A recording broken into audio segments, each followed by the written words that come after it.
we're going to shift some focus to news which has been coming in, and Payal Mehta has been getting us these details. So I'm going to go across to Payal, but before I go to you, Payal, just a quick update for our viewers. What really is the news which is coming in? What is going to be the strategy in a couple of hours ahead?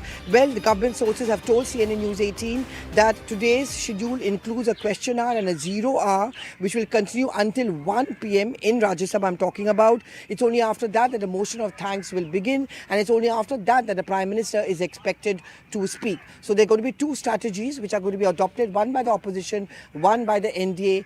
Let's try and understand that from Payal. Yes, Payal. Well, whatever I've put out is what government has told me. Obviously, question hour and 0 hour remains as scheduled. There are 22 speakers who are left to speak. There are 3 hours of discussion which are left to happen. After that, the Prime Minister will really reply. So it's around 4 to 5 o'clock in the evening when the Prime Minister is really going to happen. But like I said, star conditions apply. Yesterday, there was so much of confusion in the beginning. We thought Prime Minister wouldn't speak. Then they said the Prime Minister would speak. Then the situation really changed. And you know what we really saw? We do not see such scenes. Hopefully, in the Rajya Sabha, the Prime Minister will be allowed to make his point.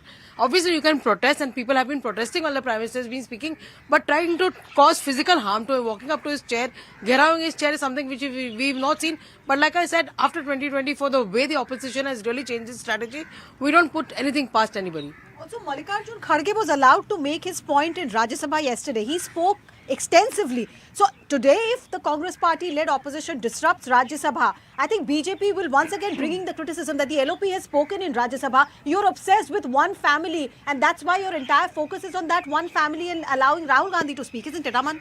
Well, certainly. And I think Mallikarjun Kharge's speech also, I was hearing some parts of it. He was sticking to what the president had spoken. He didn't deviate largely from it, unlike Rahul Gandhi. So I think, as I was saying, the motivations in the Lok Sabha and the Rajya Sabha from the opposition seem entirely different. The Lok Sabha, the clear motivation of Rahul Gandhi is that I want to embarrass Mr. Modi on the issue of this book, on Epstein files, dragging that also, that, names of certain individuals are figuring in it which are linked to the government in some way. He wants to embarrass the government on these two major issues. We saw that on the new poster also that was put out yesterday by the Congress at Makardwar, Epstein on one side, the book on the other side, and Mr. Modi in the middle. So I think the Lok Sabha strategy is that, but I agree with Payal that I think Prime Minister's speech should go on with the Rajya Sabha. Congress Lok Sabha MPs tell the Rajya Sabha Congress, Lok Sabha Congress, Rajya Sabha Congress MPs, हमारे पास राहुल गांधी है, आपके पास राहुल गांधी नहीं है in the upper house. That's the strategy which is different between the two houses. Okay, that's all that we have time for. We have to head back to the Parliament to get you all the updates. So all of us will be getting you